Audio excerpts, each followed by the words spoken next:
Of all the questions that I get asked here at the center, there's one in particular that stands out. And that question is this: what is the most difficult aspect of leadership?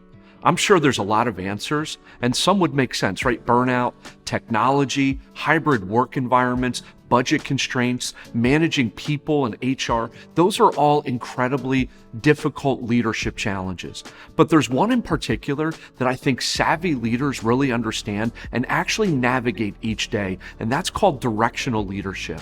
And the idea of directional leadership is the way that I lead against the 4 directions in my organization: how I lead me, how I lead above, how I lead below, and how I lead lateral. I want to talk about those 4. The first aspect of directional leadership is what I call personal leadership.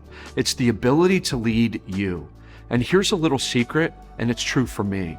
Sometimes, most times, the most difficult aspect of leadership is leading me, making good decisions, getting the right rest, focusing on my nutrition, thinking ahead of time, how do I want to present an idea? How do I want to speak to a colleague? That to me is one of the most difficult aspects of leadership. It's managing me, and maybe you feel the same way. So here's a suggestion. Here's a best practice. Find somebody that you love, somebody that cares for you, somebody that knows you as a leader, and let them be the truth teller in your life. Let them be the one that helps to peel away some of the blind spots that you may see or you might not see, but those are the things that are keeping you from being the best version of yourself. It was the Danish philosopher Søren Kierkegaard who said this: there are 2 ways to be deceived.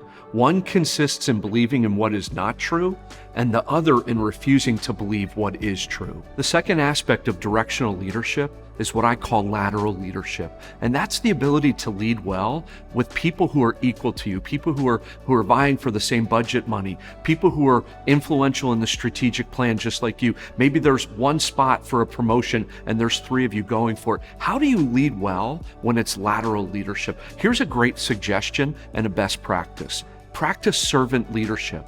Be the person that is serving people who are equal to you. Find opportunities to really be engaged in that way. You'll be surprised that servant leadership actually has a tremendous influence on your ability to lead people who are equal to you in the organization. The third aspect of directional leadership is upward leadership. It's the ability to lead people when you're under their authority. And I know that sounds like counterintuitive.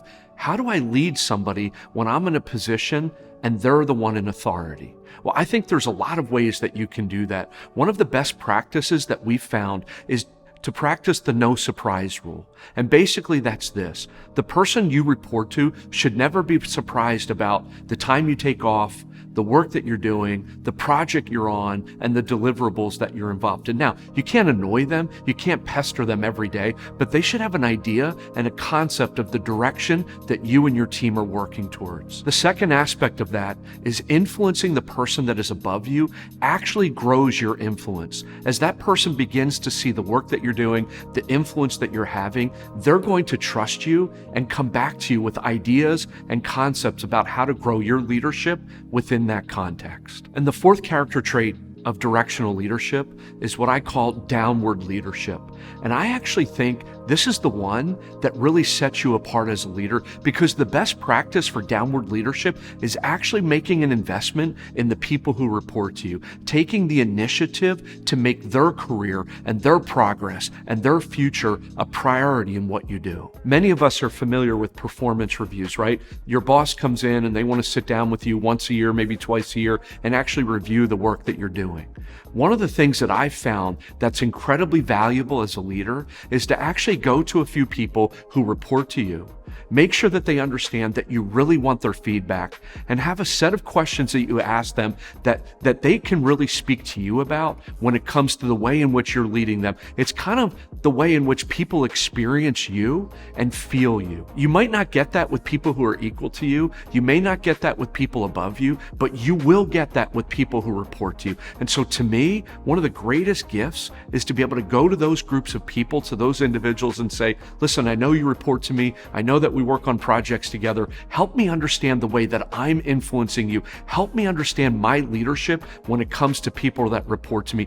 That's going to be an incredible gift for your leadership. There's one way that you can clearly have impact, and it's just by asking this simple question: What can I do to help? As people begin to think of you as a person who's willing to help in whatever situation, whatever circumstance, do the heavy work, be involved in the project, stay connected to other people, that is going to transform your leaders. So of the four, let me ask you this, which is the one that you find the most difficult?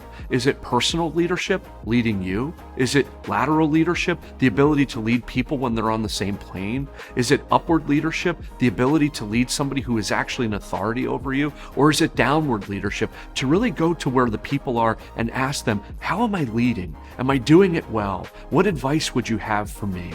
That's the qualities of a great leader.